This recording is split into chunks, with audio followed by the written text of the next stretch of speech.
Di dalam hadis Nabi Muhammad sallallahu alaihi wasallam menggambarkan tentang iman yang lemah ini.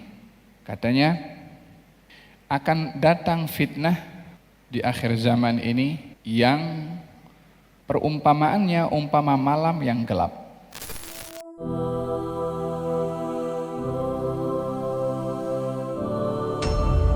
Apa tanda iman itu kuat dan apa tanda iman itu lemah?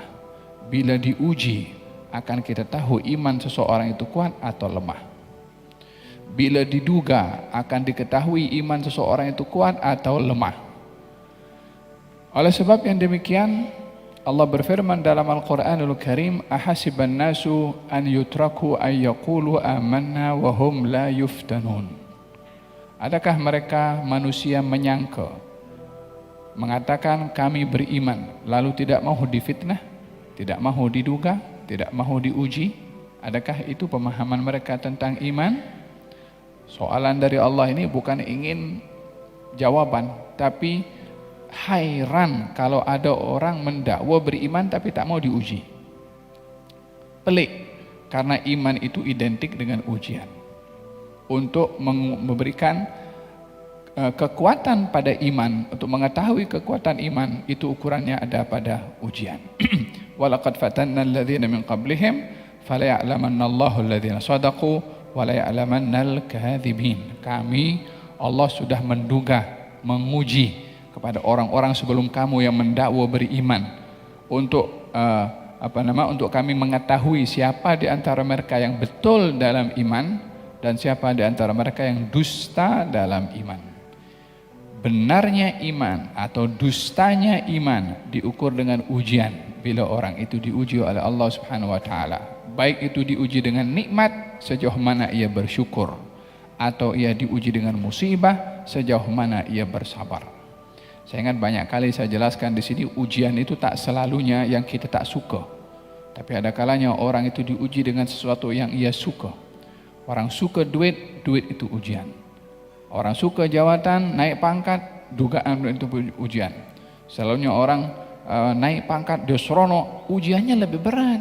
Semakin tinggi kedudukan, semakin tinggi jawatan, semakin berat ujian diberikan oleh Allah Subhanahu wa taala, semakin besar pahala diberikan kalau dia berjaya berhadapan dengan dugaan dan ujian tadi.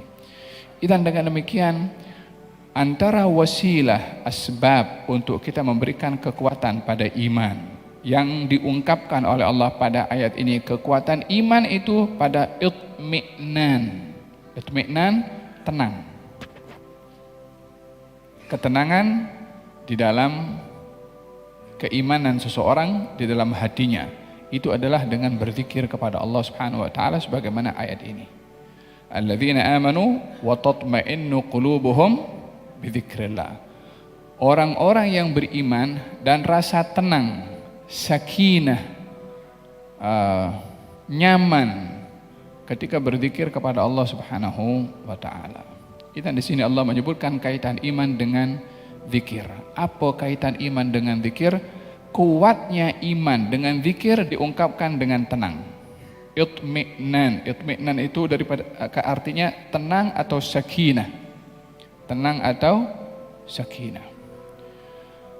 Ketenangan di dalam hati ini adalah menjadi ukuran kepada seseorang itu mampu berhadapan dengan segala macam dugaan di atas muka bumi ini.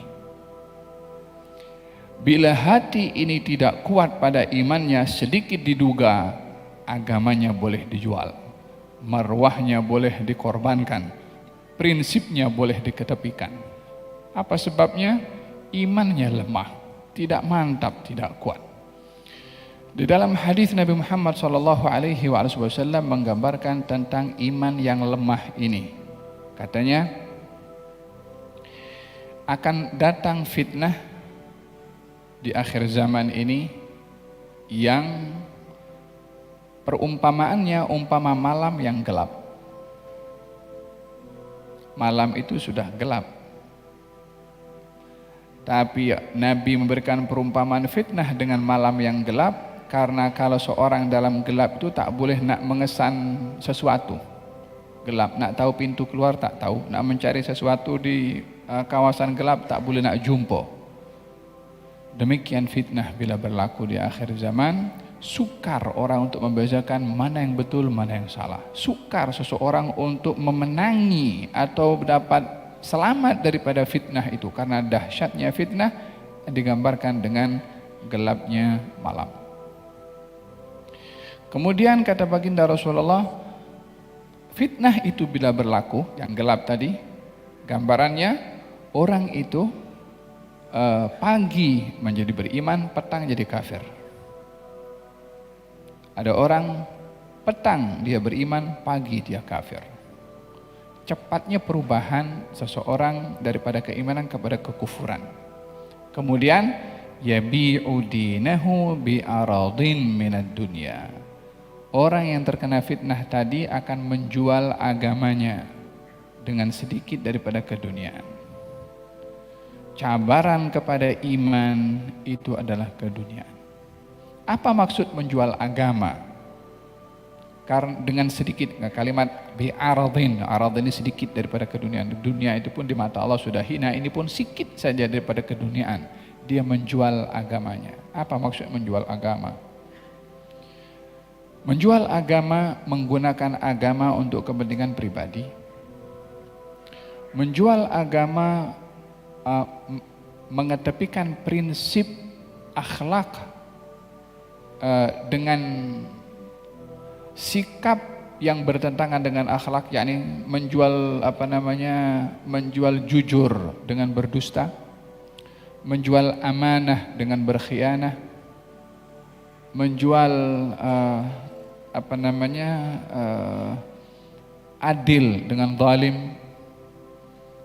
Kiaskan dengan semua akhlak yang diajarkan dalam Islam, yang itu adalah merupakan prinsip agama, bila ditolak tepi karena dunia, itu adalah maknanya menjual agama dengan dunia. Di zaman kita sekarang orang menjual diri untuk dunia. Di zaman sekarang orang sudah berpikir untuk menjual marwahnya dengan apapun juga untuk dunia. Bukankah ini zaman penuh dengan fitnah? Ya. Yabi'u dinahu bi'aradin minad dunya. Dan apa yang memberikan kekuatan kepada iman ini untuk tidak mudah kita terpengaruh dengan keduniaan? Zikrullah. Rasa tenang ketika berzikir kepada Allah Subhanahu wa taala. Apa maksudnya zikir? Adakah itu tasbih? Ya. Adakah zikir itu tasbih? Tahmid? Ya. Tahlil? Ya. Adakah zikir itu Allah? Adakah zikir itu salawat kepada Nabi? Ya.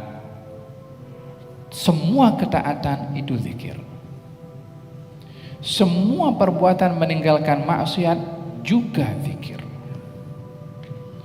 Ketika seseorang memahami zikir, tidak hanya terhad kepada tasbih dan tahmid, tapi kepada semua perbuatan taat termasuk akhlak dan sikap, itu adalah zikir. Apa sebabnya? Karena orang tidak berakhlak dengan akhlak yang baik kecuali dia tahu kenapa dia berakhlak tersebut, yaitu karena itu diperintahkan oleh Allah.